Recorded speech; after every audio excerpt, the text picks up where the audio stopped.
Away from that, the Private Education Coalition is demanding access to scripts of its candidates who sat for the 2021 Basic Education Certificate examination. The coalition has alleged that private schools have become a target of the West African Examination Council as the council constantly marks their students down. Meanwhile, the coalition has also kicked against the Ghana Education Service 10% ring fence as against the 30% of public schools. Evelyn Japan is the secretary of the coalition. We're asking WAEC how they go about their marking. Do the examiners know which school or which institution they're marking for? Because that's where the bias will start from. I know something was released in the press this week from the head of WAEC saying that examiners don't know.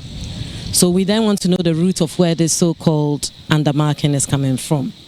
So we want them to really just explain the process to us. It will put us at rest if we know that they have followed the right procedures, and any candidate is welcome to actually pull their script back to check it. Currently, there's a 30% ring fence for public school candidates to get into Category A schools.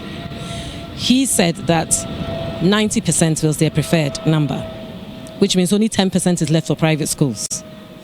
We don't know the reasoning for that, because really, private sector is covered by 30% institutions. It's like private schools or private institutions that look after children of school-going age. 30% to 40% of that comes from the private sector.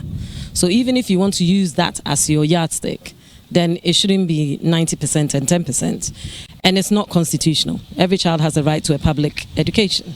So we really want to know where these kind of conversations are coming from, and whether there is a real push to kind of exclude private sector education from public sector education.